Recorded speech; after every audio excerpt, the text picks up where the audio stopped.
지난 17일간의 열전을 모두 끝내고 우리 시간으로는 오늘, 또 현지 시간으로는 내일 새벽에 폐막이 됩니다. 우리 선수들 잘 싸웠습니다. 당초 목표했던 것은 충분히 달성하지 못했지만 그래도 잘한 거죠.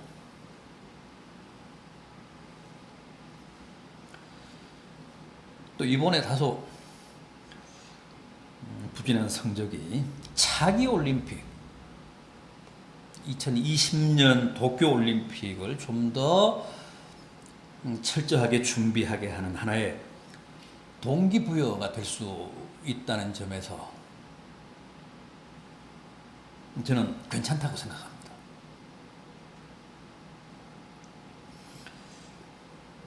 브라질 올림픽보다는, 리우 올림픽보다는 일본 도쿄 올림픽 때 성적을 잘 내는 게 중요하잖아요. 이웃 나라에서 할 때.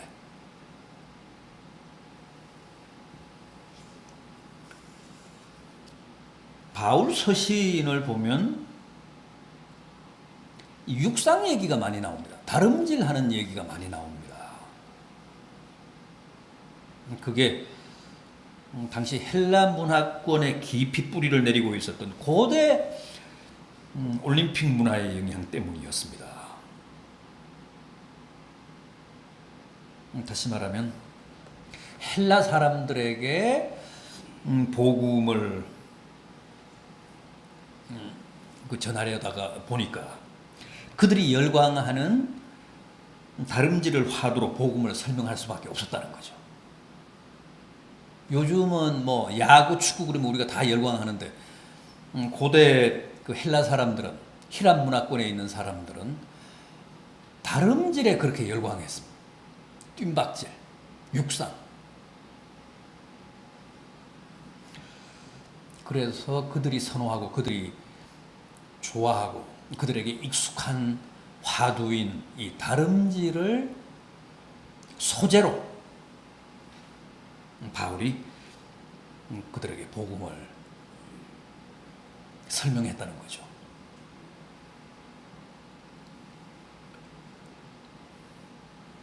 오늘 본문도 마찬가지입니다. 우리 믿는 사람들을 다름질하는 경주자로 묘사하고 있습니다. 자, 그럼 오늘 이 본문 말씀을 통해서 우리가 과연 어떤 자세로, 어떤 믿음으로 이 영적인 경주에 임해야 옳은가, 그 점을 한번 생각해 보겠습니다. 우선 얽매이기 쉬운 것을 다 벗어버리라 그럽니다. 무거운 짐을 다 내려놓으라고 합니다. 히브리서 12장 1절을 보면 이렇습니다.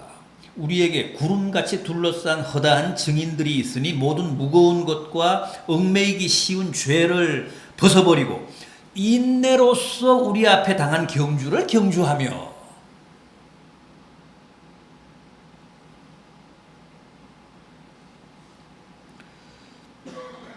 고대 올림픽은 주전 776년부터 주후 393년까지 약 1200년 동안 거의 빠짐없이 4년에 한 번씩 개최를 했습니다. 그런데 주전 776년부터 주후 393년까지 약 1200년간 이어진 고대 올림픽의 뚜렷한 특징 가운데 하나가 뭐냐 하면 출전 선수 전원이 나체로 경기를 한 거예요. 그 전통이 고대 올림픽 1200년간 계속됐습니다. 어떤 종목이든 옷도 입으면 안 되고 신발도 신으면 안 됐습니다. 왜 그랬는지는, 왜 그래야 했는지는 분명하지 않는데 그게 어쨌든 1200년간의 고대 올림픽의 전통입니다. 해방과 자유정신을 추구하고 구현하기 위해서다. 또 어떤 학자들은 여성들의 참여를 원천적으로 차단하기 위해서 그랬다. 뭐 그런 말도 있는데 정설은 아니라고 합니다.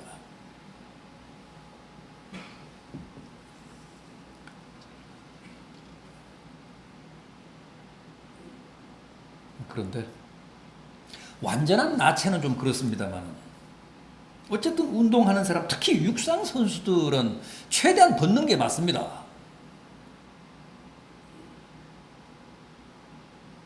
다름질하는 사람이 뭐 정장을 하거나 구두를 신고 경기에 나설 수는 없지 않습니까? 다 벗어야 합니다. 팬티 하나만 걸치고 뛰는 겁니다.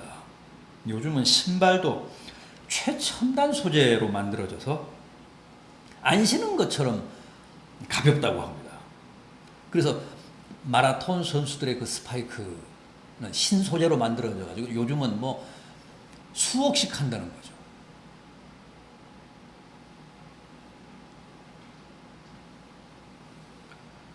아무튼 최대한 몸을 가볍게 해야 좋은 기록을 내고 또 우승할 수 있습니다. 그런데 우리의 영적인 다름질, 믿음의 경주도 그와 꼭 같습니다. 벗어야 합니다. 거의 나체 수준으로 벗어야. 모든 무거운 것, 얽매이기 쉬운 죄를 다 청산해야 한다고 합니다. 고대 헬라 사람들, 또 로마 사람들, 유대인들은 그 복장을 보면 요즘 중동 사람들의 복장하고 꼭 같습니다. 통으로 된 치마. 그래서 다름질 하기에는 아주 그 부적절합니다. 다름질을 하려면 그거 통으로 된 치마 같은 옷을 벗어야 합니다. 모든 무거운 것과 얽매이기 쉬운 죄를 벗어버리라. 너무나도 지당한 말씀 아닙니까? 지금 우리도 다 주님 앞에서는 다름질하는 경주자들입니다. 믿음의 경주자들입니다. 지금 여러분들은 어떤 짐 때문에 달리시는데 장애를 느끼십니까? 벗어버려야 합니다. 오늘 본문 앞부분인 이 빌립보서 3장 5절 이하를 보면 바울은 정말 다 벗었습니다. 그 화려한 이력과 그 과거와 심지어는 자기 이력 혈통까지도 다 버렸습니다. 다 내려놨습니다. 다 포기했습니다. 뭐라고 했죠? 배설물처럼 버린다고 했습니다. 그게 아무리 값진 것일지라도 나의 다름질을 방해하고 내 진로를 회방하면 가차 없다는 겁니다. 미련 없이 버린다는 거예요.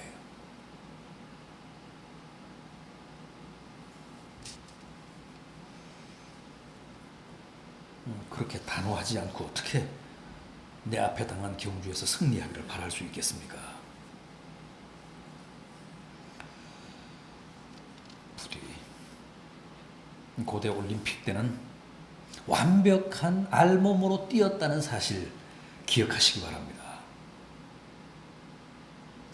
그리고 실은 그게 올림픽보다도 영적인 다름질에 나선 우리에게 더 절실하다는 사실도 꼭 깨달으시고 얽매이기 쉬운 모든 것을 벗어버리는 성도들 되시기를 바람하지 않습니다.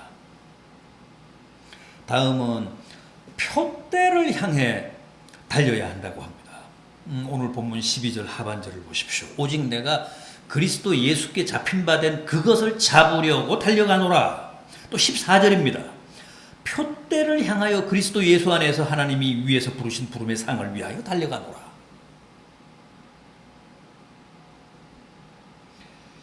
이게 바로 다름질하는 바울의 목표의식, 목적의식입니다. 얼마나 분명하고 얼마나 확실합니까?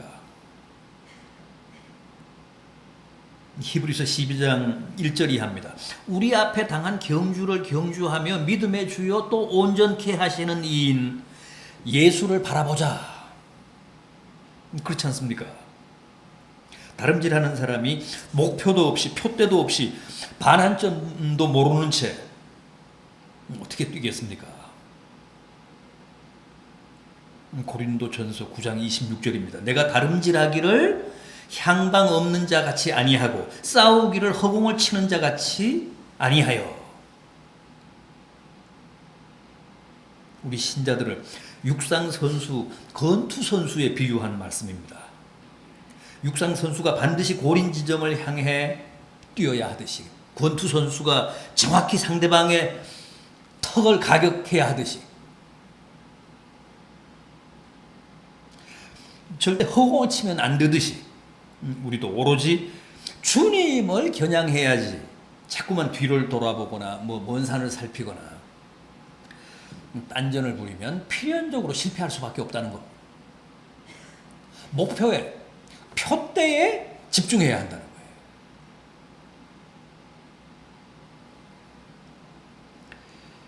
디모데전서 6장 12절입니다. 너 하나님의 사람아, 믿음의 선한 싸움을 싸우라.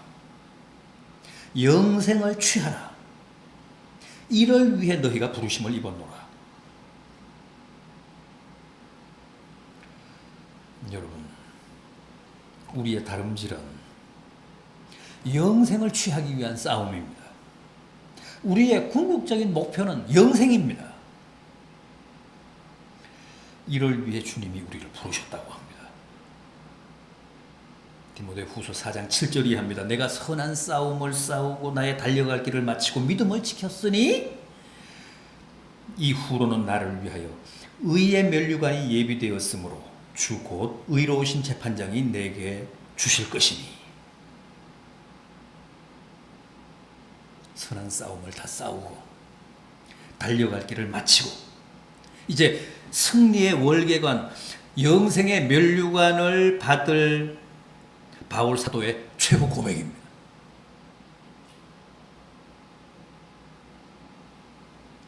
우리도 이런 고백을 훗날 할 수 있어야 되는데 우리는 아직도 이 목표가 분명하지 않습니다. 이게 현대 그리스도인의 가장 치명적인 약점입니다. 지향점이 없습니다. 내가 왜 믿는지, 내가 왜 교회를 다니는지, 지금 어디로 가고 있는지 그 점이 분명하지가 않습니다. 다 맹목적입니다.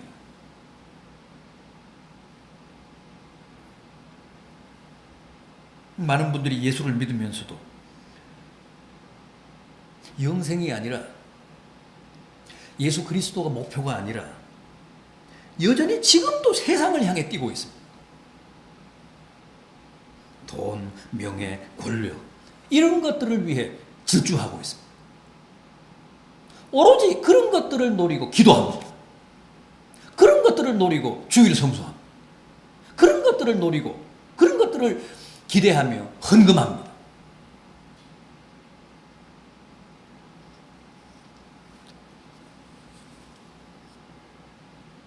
바울이 그런 사람들을 향해 이렇게 말했습니다. 고린도전서 9장 25절입니다. 저희는 썩을 면류관을 얻고자 하되 우리는 썩지 아니할 것을 얻고자 하노라.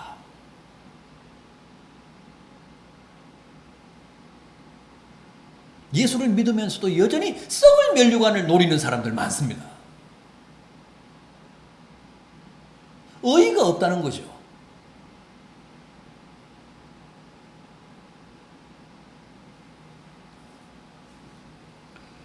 부디 세상 미혹에 눈길 빼앗기지 맙시다. 다 함정이고 내 발목을 잡는 올무에 불과합니다. 오늘 본문 12절을 보십시오. 우리는 아직 얻은 게 아닙니다. 우리는 아직 잡은 게 아닙니다. 다만 지금도 표대를 향해 부지런히 달려가고 있을 뿐입니다. 우리는 아직도 도상의 존재이지 다 이룬 사람들이 아닙니다. 바울처럼 더 이상 과거에 안주하지 마시고 그리스도를 향해 명확히 영생을 향해 부르심의 상을 푯대 삼아 열심히 다름질 하시기를 진심으로 부탁드려 마지 않습니다. 하나 더 있습니다. 자기와의 싸움입니다. 자기와의 싸움에서 승리해야 한다고 합니다. 히브리서 12장 1절입니다. 인내로서 우리 앞에 당한 경주를 경주하며, 고린도전서 9장 25절입니다. 이기기를 다투는 자마다 모든 일에 절제하나니. 또 고린도전서 9장 27절에서는 이런 말씀도 합니다. 내가 내 몸을 쳐 복종하게 하면 내가 남에게 전파한 후에 자기가 도리어 버림이 될까 두려워함이라. 여기 나오는 인내, 절제, 자기 몸을 친다는 표현은 다 자기와의 처절한 싸움을 가리킵니다. 그렇습니다. 다름질하는 사람은 남과의 싸움 이전에 자기와의 싸움에서 먼저 이겨야 합니다. 모든 운동이 다 그렇다고 합니다.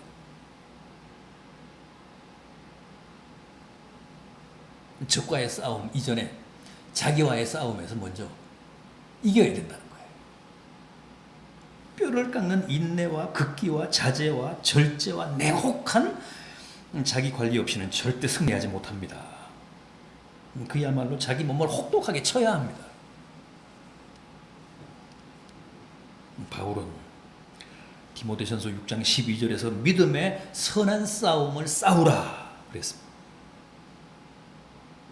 거기서 말씀하는 믿음의 선한 싸움이란 세상과의 싸움, 마귀와의 싸움을 말하지만 또 자신과의 싸움도 말합니다.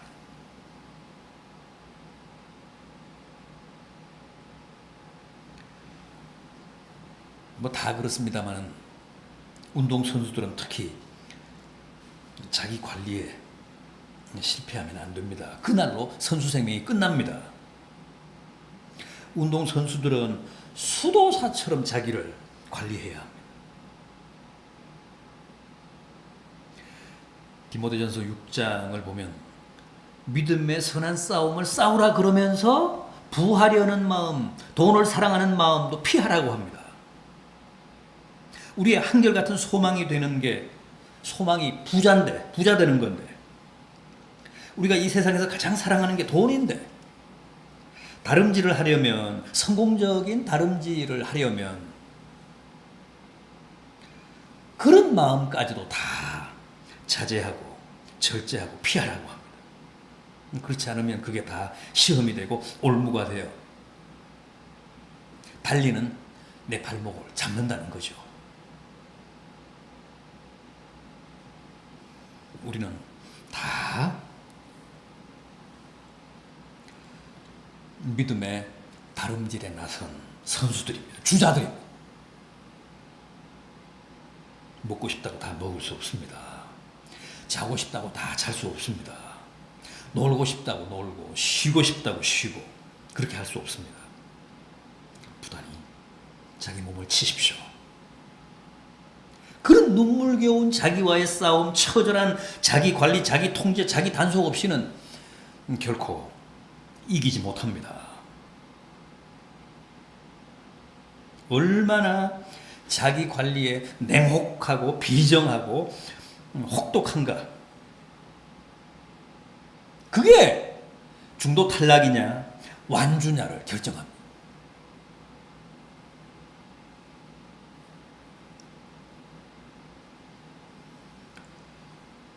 자기와의 싸움에 더욱 치열한 성도들이 되셔서 모두가 바울처럼 승리의 면류관, 영광의 면류관을 얻는 최후의 승리자들이 되시기를 진심으로 기원합니다.